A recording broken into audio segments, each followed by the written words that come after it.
안녕하세요. 김기동 한자입니다. 오늘은 2024년 9월 20일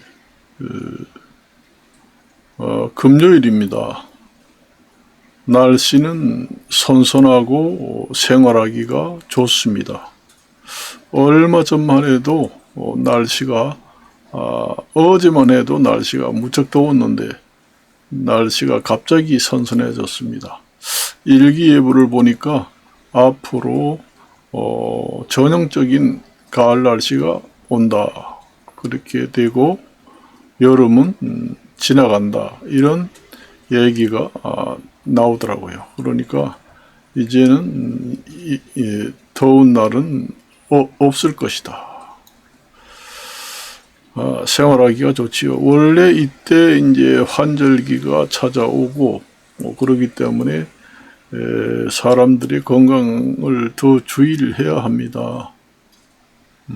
사람이 건강을 챙겨야 됩니다. 이때는 환절기에 원래 그 환절기에는 체온의 기온의 변화가 심하면은 엄청나게 신체가 스트레스를 많이 받습니다. 그렇기 때문에 건강관리에 더 주의를 해야 합니다. 하기야 누구든지 건강관리에 신경을 쓰겠지만은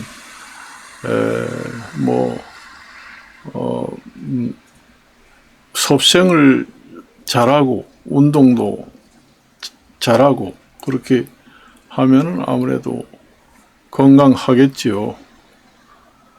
요즘에 제철 과일이 이제 많이 나옵니다. 근데 제가 이제 포도를 이제 사서 먹어봤는데 아주 너무 정말로 설탕같이 너무 달콤하고 그래요. 너무 달고. 그리고 추석이 지나서 그런지 과일 가격이 많이 싸졌습니다. 동네에서 조금 상품은 아니지만은 3kg에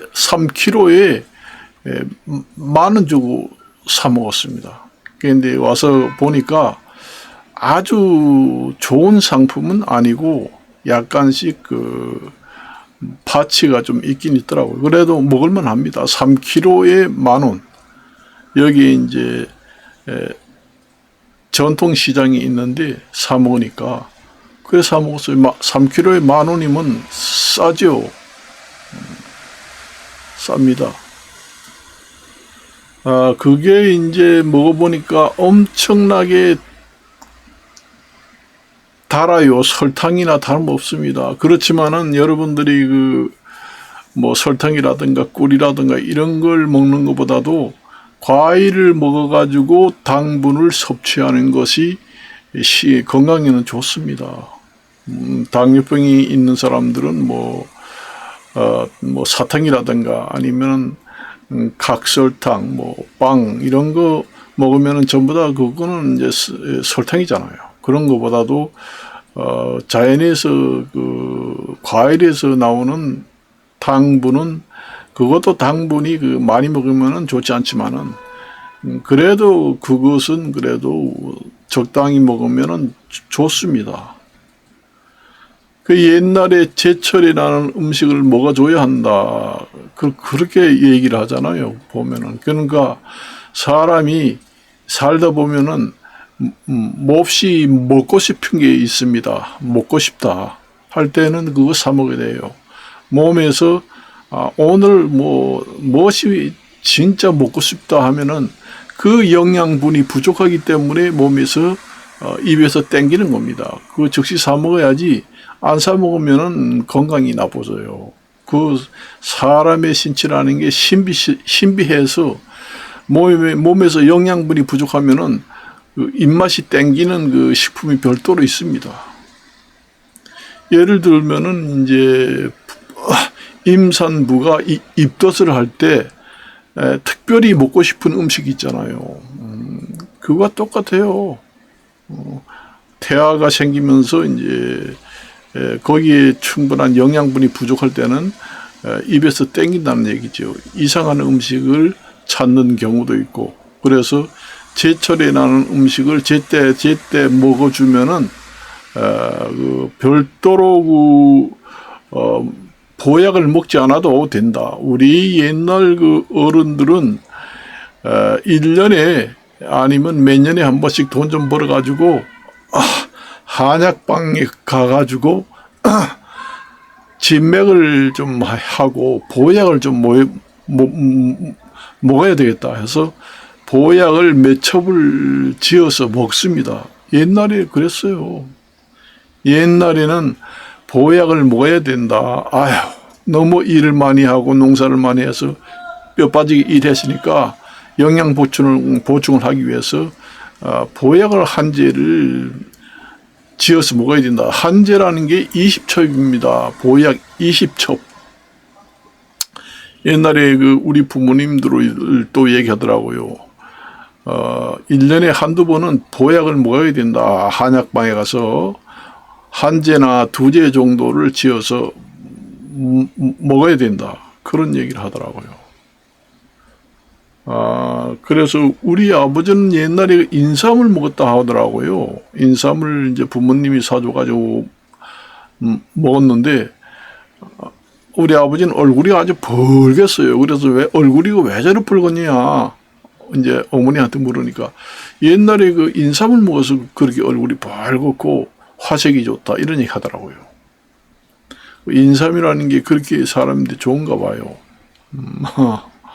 그래서 그렇게 먹고 했잖아요. 그리고 옛날에는 이제 요즘에 이런 얘기를 해서는 안 되지만은 옛날에는 있잖아요. 집에서 기르는 닭, 그 다음에 돼지, 그 다음에 그 개도 요즘에는 개는 가축이라고 하지 않지요.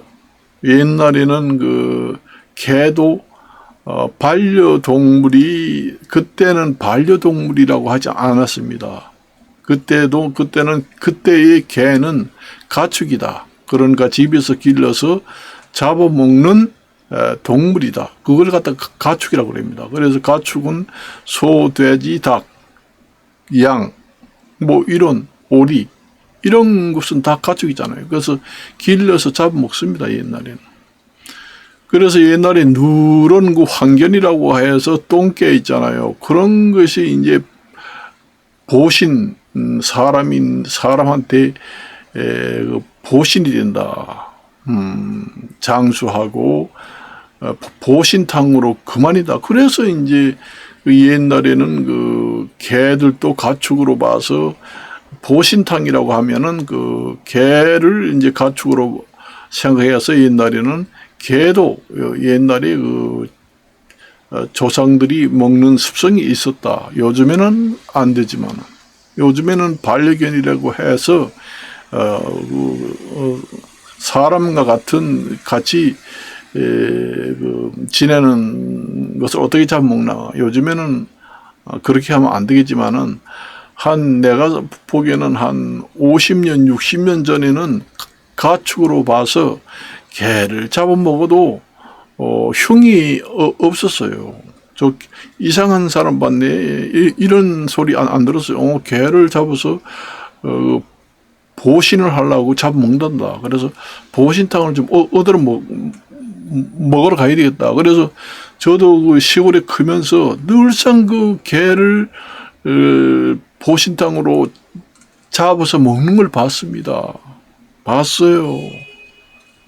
직접 봤습니다. 아주 참혹하게. 지금 생각하면 기가 막히지만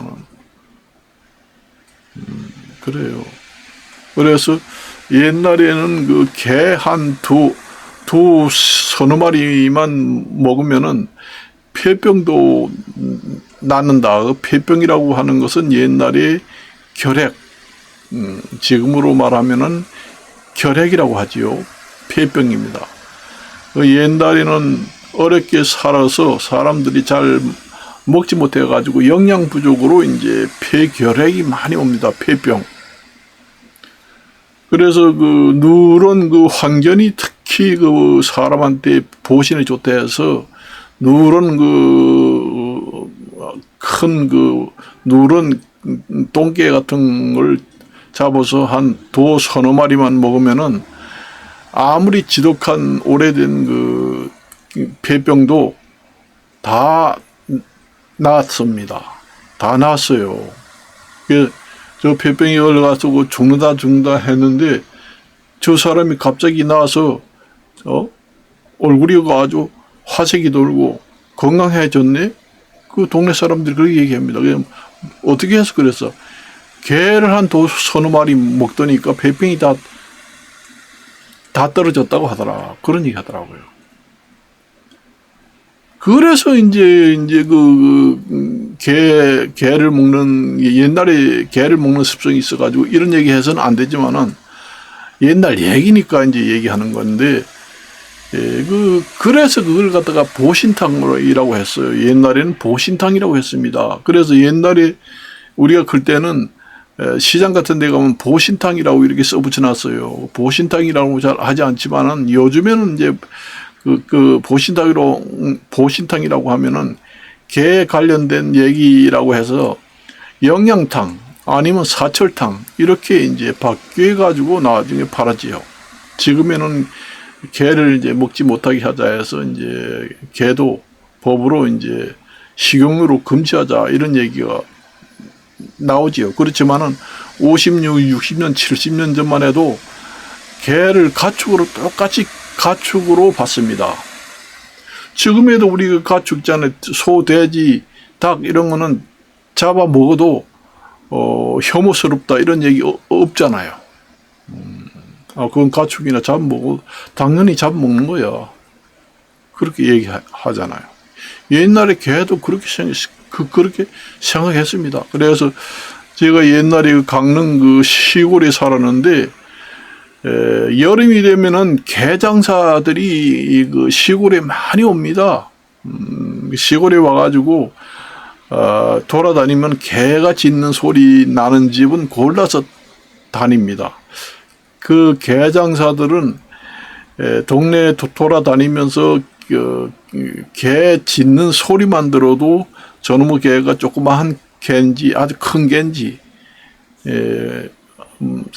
개가 다 커서 팔 때가 됐구나 하는 거 다 알아요. 그 개 장사들이 여름에 보신탕이 잘 팔리잖아요. 농촌으로 개 사러 옵니다.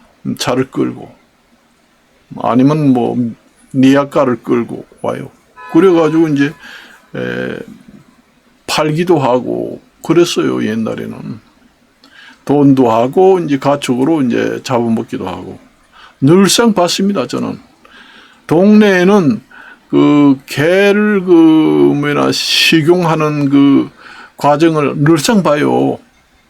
늘상 봅니다. 저는 아주 냇물에 가져와가지고 전부 다 씻고 하는 거 다 봤습니다. 그거 보면서 컸어요. 저는 옛날에는 그거 먹어봤는데 맛이 별로 없더라고요. 근데 그 전에 자꾸 먹으니까 조금 맛이 생기더라고요. 근데 그 학자들을 얘기 들어보니까, 개고기가 보신탕이라고 해서 엄청나게 몸에 좋은 걸로 생각하는데, 영양학적으로 따져보니까 별로 영향이 없다. 그런 얘기가 나옵니다.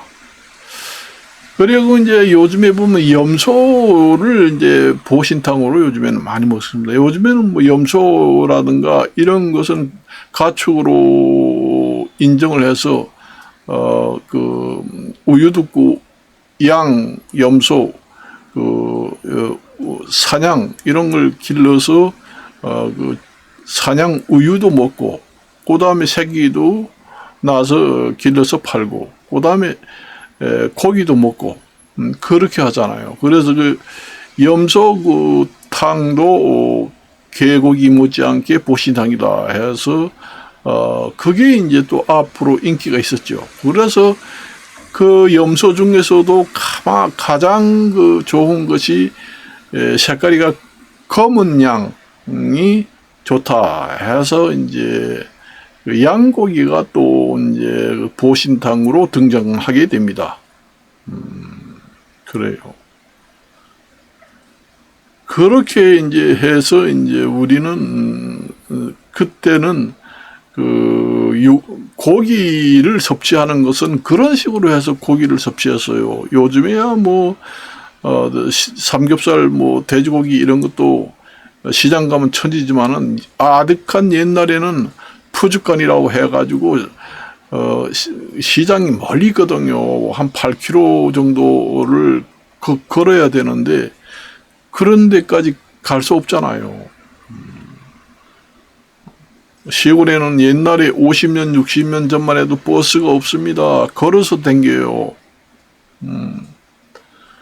그러니 그 시장 가기 힘드니까 여름 같은 데는 이제 집에서 농촌에는 기본적으로 소 한 마리, 그 다음에 돼지나 닭 이런 거는 기본적으로 기릅니다. 닭 같은 거는 이제 길러서 여름에 이제 삼계탕을 해 먹지요. 삼계탕을 이제 해 먹으려고 이제 그 삼복 더위에 보신하기 위해서 삼계탕이 닭도 보신탕으로 좋다 해서 많이들 먹고 그렇게 이제 했지요. 지금까지도 50년, 100년 전에도 삼계탕이 유명했지만은 지금까지 전통이 이어오잖아요. 삼계탕이라는 게 그게 삼이 들어갑니다. 사실상 비싸니까 잘 들어가지 않지만. 내가 이제 요즘에 강릉에 대해서 이제 또 강원도 출신이지만은 강원도에 송이가 생산이 안 됐다고 뉴스가 나오더라고요. 원래 강릉의 9월 말이나 10월 초에 양양 송이 축제를 매년마다 하잖아요. 그런데 송이가 한 개도 나지 않았다. 송이밭에 가서 송이를 찾아보니까 송이가 하나도 없더라. 그래서 이거 과연 송이 축제를 해야 되느냐 말아야 되느냐 그런 얘기 뉴스가 나오더라고요. 그러니까 기상이변 때문에 너무 기온이 높고 그 다음에 뭐 적당한 습도도 문제가 있고 너무 고온이고 해서 송이가 자라날 환경이 되지 않아서 씨가 말랐다. 이제는 송이버섯도 이제는 맛보기가 힘들게 생겼습니다. 기상이변 때문에 뭐 송이뿐만 아니라 농작물도 이제 그렇고 송이버섯도 이제는 옛날같이 많이 나지 않는다.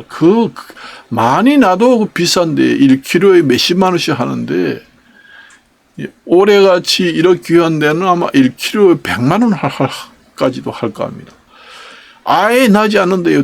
보니까 송이밭을 관리하는 데 가서 송이를 이제 송이 축제가 얼마 안 남았는데 가서 현황 파악을 위해서 한번 쭉 가보자 해서 봤는데 씨가 말라서 생기지 않았다고 하더라고요. 그런데 지금부터 기온이 좀 떨어지고 적당히 비가 오고 하면은 나중에 늦게 자라는 송이가 좀 나지 않겠는가 이렇게 얘기하더라고요. 그렇지만은 제때 제 시기에 송이가 자라야지만은 송이 품질이 좋고 영양가도 좋거든요. 지금의 이제 오늘같이 이렇게 선선하게 날씨가 적당히 오고 비가 이렇게 오면은 늦게 이제 송이가 자라나는 것도 있어요. 그렇지만 품질이 좋지 않습니다. 송이도 품질로 따져가지고 하, 중, 상 이렇게 되거든요. 그래서 양양 축제를 한 번도 빠지지 않고 했는데 올해 해야 되나 말아야 되나 그래도 송이가 없어도 축제는 해야 된다 해서 한다는 얘기도 있고 그렇습니다. 양양 지역이 송이도 많이 나지만은 땅값이 참 엄청나게 올랐습니다. 양양의 양양 바다에 서핑 있잖아요. 윈드 서핑. 하는 사람들이 거기에 그 파도 타기, 그 조건이 그렇게 좋다는 얘기입니다. 그래서 내가 신문을 봤는데 평당 5천만 원, 8천만 원씩 한다고 그럽니다. 땅 한 평에 내가 신문을 거짓말 하지 않아요. 땅 한 평에 8천만 원 한대요.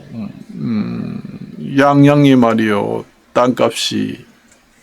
거기가 이제 2027년에 이제 강릉에서 제진까지 이제 고성지나 제진까지 기차가 개통이 되거든요. 그러니까 양양 고성 그다음에 강릉 해서 부산까지 그게 고속철이 연결됩니다, 앞으로. 그리고 춘천에서 강릉까지도 2027년에 개통돼요. 그래서 서울 경기도에서 경춘선 열차를 타고 춘천으로 해서 강릉까지, 강릉 가는 게 아니라 좀 속초까지 막바로 이제 2027년에는 연결됩니다.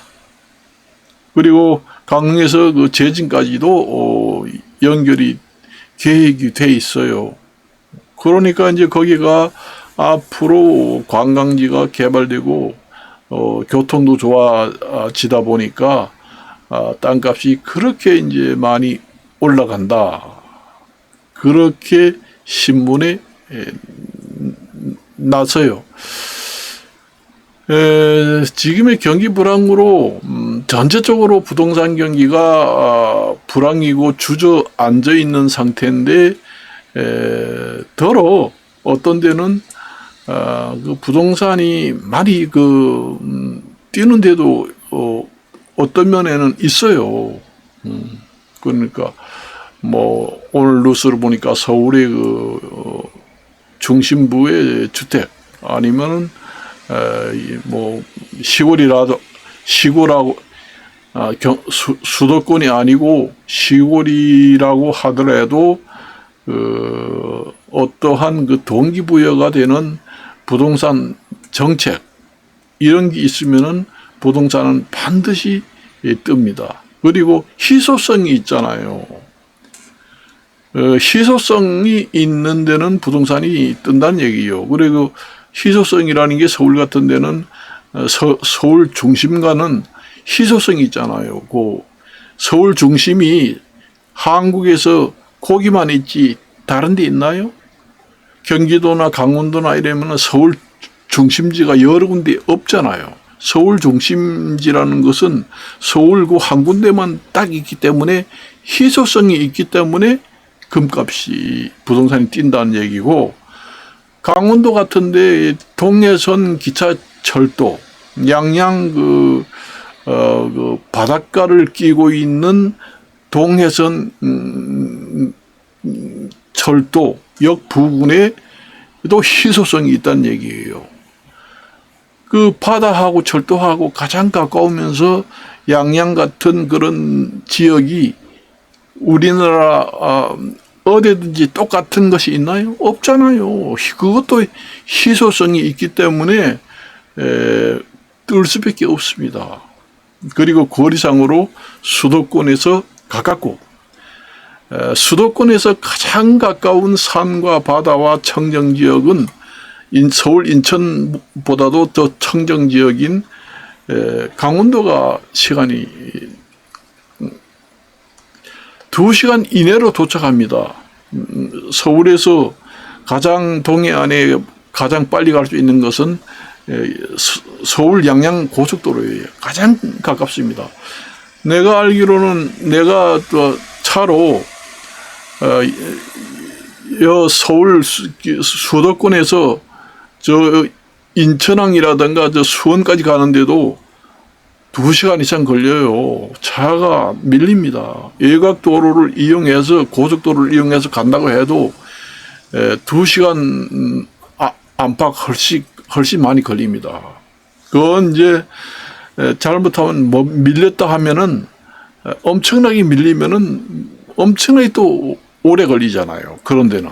인구가 많으니. 그렇지만은 서울 양양 간 고속도로는 특별한 비서 시즌이 아니고서야 평상시는 그렇게 밀리지 않습니다.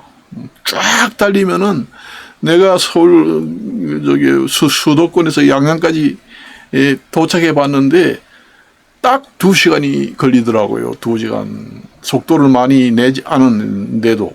그러니까 수도권에서 가장 가까우면서 바다산, 설악산 이런 것을 구경할 수 있고, 또 철도 경춘선을 이용해서 춘천에서 그 다음에 속초까지, 강릉에서 제진까지 그 철도가 2027년에 개통되는 것이 계획이 되어 있습니다. 그런 희소성이 있는 데가 있나요? 없잖아요. 그러니까 희소성이 있는 데는 아무리 부동산이 불경기라고 하더라도 뜬다는 얘기입니다. 그리고 이제 원주 경강선이 여기에 지금의 여주역까지만 지금에 가잖아요. 경강선이 지금의 여주역까지만 가고 거기서 원주까지 지금의 철도가 연결 안 됐잖아요. 그것도 앞으로 2027년까지 완공이 되면은 지금의 여주까지만 가는 경강선이 여주에서 원주, 강릉까지도 연결됩니다. 그러면은 원주는 솔직히 말이지 수도권이나 다름없습니다. 그게 이제 건설이 되면은 원주에서 서울이나 수도권에 출퇴근이 가능해요. 서울, 인천이나 수원보다 가깝습니다. 거리상으로도 그렇고 비슷해요. 그런 조건이 있기 때문에, 희소성이 있기 때문에 부동산이라는 것은 희소성이 있는 데는 아무리 불황이라고 할지라도 뜬다. 그걸 이제 착안을 해서 투자를 하는 것이, 저도 부동산 전문가지만 얘기를 하면서 이것으로 마칠까 합니다. 안녕히 계십시오.